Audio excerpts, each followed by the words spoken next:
Hey guys, welcome to another episode of the Lunch Table Podcast with Dylan and Akram. I am excited to be reviewing episode 8 of Succession, season 4 now out on HBO Max. This episode was called America Decides, and boy, what was an episode it was. Akram, let's start with your thoughts. Should we start with spoilers?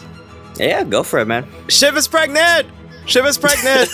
Well, we kind of knew that already. But yeah, we kind of knew that already. But I think the way how she announced it to Tom was very sad. You know, it wasn't as I expected.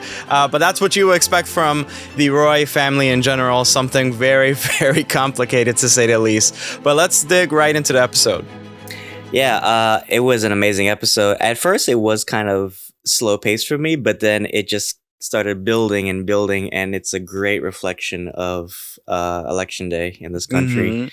And it's really personal as well as political at the same time, because everybody has an agenda. I mean, of course, that's what this show is about, but you know, it really shows us that a lot of these decisions that they make aren't based so much on politics as they are personal agendas, right? As we see that with Shiv, as we see that with Roman, and of course, you know, Kendall as well, and Tom as well. You know, he's trying to protect himself above all else.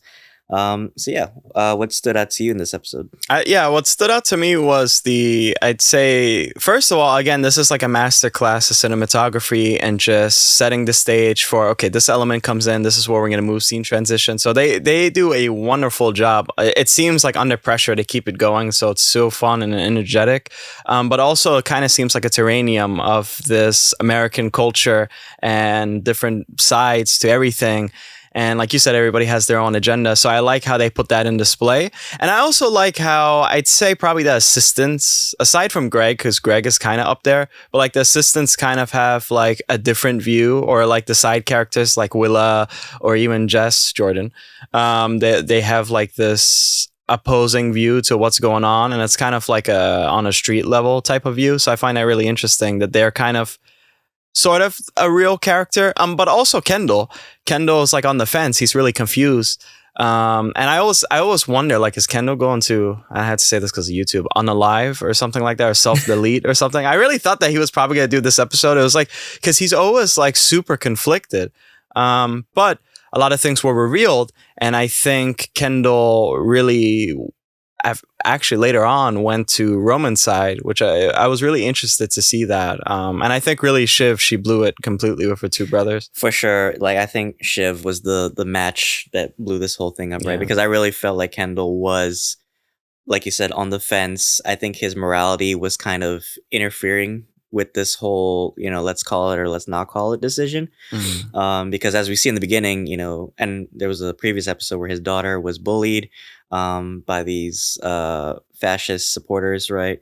So I think in his mind, like, you know, it's hard because he is, you know, the head and also kind of a big supporter of this movement, right? And Menken's like, you know, pro against Madsen, right? So that's the big breadwinner, right? But then there's like the challenge of like, okay, well, you know, this also affects my family as well. So it's like, do I in good conscience go through with this, right? And I think a lot of people can also, you know, feel that as well. I mean obviously there's cultural reflections of this, but I just, you know, I kept calling back, you know, to like previous elections, like the recent elections, and everybody just, you know, there was a big divide, you know, about everybody politically. And I think in this episode, it really shows us that tear, right? Even if it's personal, you know, politics can kind of seep into your decision making. And as we see, like, Kendall is kind of like on the border between Shiv and Roman, right? Yeah. Like, Shiv is obviously probably you could say Democrat or progressive, whatever. Yeah, that's what she is, yeah. And you know, Roman, you know, whatever, you know, his political beliefs, he's definitely pro Mencken, right? Yeah. So yeah, I think it was a great showcase of it. You know, Kendall, you know, like, heavy lies the crown, right? He has to make this decision. He can't be stuck in one position, right? He has to call it or not call it, right? Well, he's in a way too stuck because Roman is the one that keeps talking to Mencken. He really was buddy. And in a way, if you think about it now, I don't know, it's kind of weird how life leads you to like a certain path, and it's like Kendall was against the family, and then all the kids, they joined together, but during that like war that he had with Logan, Roman was really close to Logan, and he introduced Men King, right? So that's why they have that close relationship. And now I think there's like a lot of regret that goes over Kendall's head for like certain actions that he's made. So he's worried that Roman, and actually the next episode, there was like a preview where Roman was basically rehearsing in a mirror and saying like, am I like my father or something like that? And it's basically like, yeah, he's kind of like his dad. But Kendall's afraid that he's going to be sniped and he won't be a part of the business any longer. Because Kendall wants the crown. He feels like he earns it. I in a way kind of feel like Kendall does deserve it. But yeah, that's a big obstacle. But then again, it's like Shiv. I wasn't down with what she did with Madsen. Like I don't know, some of you guys maybe will feel differently or whatnot. But again, like her character since the beginning was that she just blows it. She thinks she's like she knows everything, and it's like she blew it because, and that was really sad too. Because they were having this like real conversation, and he was being real with her, and she always has like, and she was tearing up too, because that's her brother, and also she's pregnant, so it's like there's something there. They're both going to be, or they're both parents basically. And it's like, she had to go and lie and like, just still stay with Madsen. Why? For a payout and then you're done? What are you going to do? Just political advisor for like some shitty candidate that shows their asshole? So like, come on. I mean, pick a side now at least. I think her problem is she doesn't really pick a side. Roman is like a loyalist. And if anything, Kendall in this episode, he kind of seemed like he was like a libertarian, if you will. It's like Roman is on the right, Shiv is on the left, and Kendall's just stuck in the middle. He's like, I don't know. I don't know. It's kind of like like Roman's like the devil and Shiv's like the angel, like on his shoulder, and he's like he's stuck in this position, right? Yeah. But yeah, I really feel like Shiv like ruined this whole thing, and it ultimately, it was kind of making me sad too. Like she was kind of almost like gaslighting him, using this whole like, "Oh, you're a good person," thing, and it's like kind of like is it really for the good of the country, or is it because like you said, you just want to pay out from Madsen, right? So really, it's either the lesser of two evils. It's like you either go with Mencken and fuck the country, or it's like you go with Madsen, right? Who will probably fuck the country anyway, or at least waste like tech and stuff, right? Yeah. For old businesses, yeah, it's really unfortunate. Of course, Roman here, Kieran Culkin, man, he really shined in this season, because he changed so much, and you can see that he's becoming more and more aggressive. I feel like there was some. I'd say he went back and forth in the other episodes with the firing of Jerry and this and that. And he was just really, in the beginning, he was a little bit more weaker. And then later on, he was like, oh, I don't know about this. And now he just went like full Anakin, kind of like Darth Vader. And it's like, now this is who he is. This is what you made me. And it's like, there's enablers in his family, and there's people who's like trying to sidestep you. And so I think he's the result of that, especially from his younger age, where like there's a lot of shit that happened to him. And in a way, if you think about it, he does reflect Logan, because Logan was abused when he was younger. So like it kind of makes sense if Roman has the crown, just because he's so much like his dad.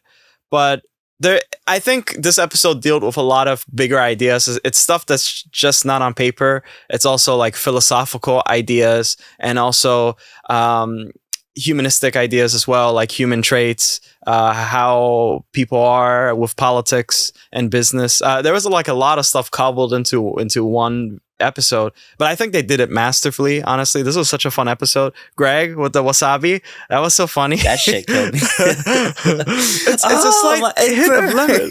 It's lemon, Greg. Yeah, Greg actually, like he was totally like slimy in this episode too. If you think about it, like the whole like, well, you know what? That's another thing Shiv fucked herself with, is like I would have just paid Greg off to keep that secret. Because look what happened, right? He ratted out to Kendall, and then it really like messed with her position. But it's funny too, because like he started stepping up, and then like Tom was like, "I need you to be my Greg today. Like I don't want Samson, right? I want you." But yeah, I just love this whole episode. Like it just, everybody kind of shined in this, definitely, and you could feel like the pacing like pick up as the states are ramping up and they're collecting polls. And then they had this whole like freak of nature accident where like there's a fire in Milwaukee that burned all the ballots, and it's like they're forced to either call it or not call it. Yeah, they were trying to figure out like which side actually burned it. There were like reports of Antifa, then there were reports of whatever. Actually, but first of all, I mean, again, we were going back and forth about Shiv being pregnant. Let me get your thoughts on that scene itself between the discussion between Tom and Shiv. I didn't like how she did it. I didn't like that she used it as like a point to kind of like as a pity party. It's like, oh, well, guess what? I'm pregnant, so you kind of need. And even the whole thing with like her father, like, oh, my father just died, right? And you can kind of see, like, I felt Tom stress in this episode, honestly, because he has to deal with all this shit, right? He's getting shit on by the Roys, by ATN, everybody, the press. So it's like, you really couldn't wait till after this to kind of like convey that sympathy, right? And now it's like, now his mind is probably like all over the place because now he has to deal with this pregnancy. And I don't even know if they're like officially divorced yet still. I don't think so. They're technically still married, right? Yeah. Yeah, what'd you also think of like him saying kind of like you sort of killed him in a way? Yeah. Because I don't know if I didn't agree with that, but at the same time, like, yeah, I guess the whole like her hating on Logan was definitely true. Well, Logan is Tom's master, right? And so you basically killed the one guy that gave me a roof over my head and also protection. And you were with your siblings. But I respect your siblings more than I respect you because at the end of the day, I slept with you. So I know every intimate part of yourself. So, and plus, you're a woman. So he wants to feel like a man, especially in that last episode. So it's like, that's why he kind of holds her to a different degree of respect. And it's like, I think he's just tired of all the bullshit. He's a snake, but he's like tired of also being snaked on. And he was like, you killed him. And then the unfortunate thing again was when she revealed that she was pregnant. Like you said, like you don't like how she said that. I don't like it either. But it was also like he doesn't know whether or not that was a play. And that's the true problem. It's like for that, even if you don't know, you both have issues. And I don't know if it could ever be healed. I think the best thing, to be honest, is divorce. And I think it's really interesting too, because then it has like a moral question about like abortion too. It's like, because then you think like this is a political thing, left or right. What will men can do? Will men can get rid of like abortion rights? And it's like, I think the tensions were high for everything, for the business, politics, philosophy, and then also Shiv's baby.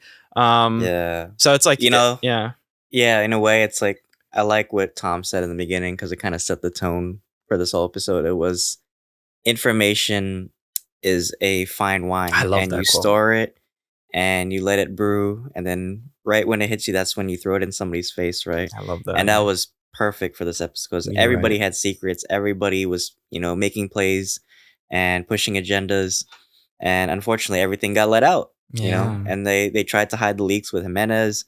I thought that was a little stupid of Ken to kind of leak that out to his daughter in a way. And Roman, like texting tweets to the news anchor guy, that was kind of like sneaky too. But it was a perfect showcase of who these characters really are, who they've come so far in this show. Also, what do you think of Connor? Because I low key, I kind of felt bad for him. I did too, a little bit. Yeah. I thought they would at least like give him like something, like throw him a boner. Or something. Well, at the end, at least, I mean, Roman talked to Mencken, and I think Connor kind of realizes sometimes that he's too silly. I know that this was like a big thing for him. He spent a lot of money, but I feel like a little bit later on, unless he's completely oblivious, which he probably is. But again, he says he could live without love, and that's kind of like a choice, or that's kind of bred into you, or I'd say he's grinded down, and so. At least he kind of had a bone with Mencken because what Roman said, like whatever, and it's like a Mencken wins, there you go. So it's like all right, but I do feel bad because they weren't even recording really, and he was just there. But hey, kudos to Willa for sticking around with Connor. Still, I mean, she's really supportive. It echoes back to when her play failed. Yeah, and he was kind of there. So it's like now they both experienced failure together. Yeah, right? That's true. Even if they're not successful, they did their own thing outside of ATN. Right. So it's like they're kind of like making their own freedom in a way. They're not like burdened to the shadow of the Roy family. Right. It's just they tend to make like stupid mistakes sometimes, but I guess hopefully he learns from it. Yeah, I mean, hopefully. I mean, well, Mencken now, probably Connor is going to be like high up there too. So I guess in a way it kind of works out for them. Again, it's almost like this episode was a lot of things, but also was a fight for the crown. It was like who's taller, you know? It was like, oh, I'm taller, and you see the different tactics. You know what I mean? You really see like stuttering Kendall, and you see sneaky Siobhan, and you just see asshole Roman, and he's like basically his tactics are brute force, and we see that on full display here. And Tom, of course, the yes man. Greg, the yes man to Tom, but Greg's sneaky as well. Greg is a chit chatterer, huh? He's like revealing everything. He revealed something. I thought he wasn't gonna call it. Yeah, I know. I thought he wasn't going to call it at the end. I thought after that little chat that he was going to like not call it. I'm actually glad he went through with it though. I'm not gonna lie, because I do want to see like a continuity thing. Like I just want to see this play out. And you know what? At the end of the episode, Shiv now is going to try to kill both of them. And she's going to try to like, I don't know what dirt she has on them, but vengeance mode. But I feel like that's kind of tried and it's tiresome, because it's like she leaked that essay about Kendall way long ago, talking mad shit, you know, never about Roman, but I'm sure if anything, maybe she could somehow go to Jerry for the dick pics if she really wants to. But it's like, I don't know. They all have like skeletons in their closet, so I don't know. Probably the public heard so much already. I don't know how deep it'll cut them at the end of the day. So maybe her efforts will be futile. And then even Madsen, anyway. These guys, if she says anything, they're gonna leak something about Madsen. They're gonna leak the Indian thing with Madsen. Oh, for sure. Yeah. And so she's screwed. She's like, oh, never mind. I'm not gonna listen to you. Like I can't remember. God, I can't remember that character from Greek mythology, and I'm gonna sound like an idiot if I say Hephaestus or something, but she always reminds me of that guy who rolls up the boulder up that mountain and it keeps falling down. Yep. Yeah, so she always reminds me of that, and I think that's like her character. I thought it was Kendall actually, but I think it's actually her. So that's a great comparison. Yeah, for sure. I think she's digging the ditch too deep for herself, and she didn't really sound convincing to Madsen, so I feel like Madsen's gonna chew her out later. True. Realize that she's not really working for his best interests, because now after this, it's like, okay, well, what can you do for me now, right? You can't convince your brothers to do anything. It's like, why do I really need you, right? But yeah, this is a great episode. I just love the politics in this. I just love the whole, should we call it or not call it play? Like Roman was such like a let's just go for it, right? Let's deal with the consequences later. Of course. This whole pending, artificial projection, if you want to call it, or pending call, as they say. And it's true to life. There's a shred of truth to this, right? I just, like I said, I keep thinking back to when Fox News tried to tell everybody about the mailing ballots and how they were fraud and everything. So there's parallels to reality, and Succession finds a way to make that about the Roy family and their personal strifes as well. So I think that's great. How would you rate this episode? I give it a 10 out of 10, because really I was super stressed out. I was so in it. It was as if I was like in a room, I was mad, I was stressed, I was sad, and I laughed a lot. So I would definitely give it a 10 out of 10. How about you? 10 out of 10 for me, man. It was awesome. I love seeing, those little intimate moments, the little, fights between characters, little, defending between characters as well. It's like they back off each other, but then they butt each other at the same time. So wonderful episode for me. Yeah, why don't you take us away? Well, thank you guys for tuning in for our review for episode 8. Check out our other Succession review by review episodes each week. We have 2 more episodes left for the final season of Succession, and we will be doing a season 4 review where we cover everything. But, check out all our content that we have already. We're so busy this month. But Akram, any final thoughts? Yeah, fuck off, everybody. Thank you so much. Take care. Until then, thanks for having lunch with us, guys. See you guys.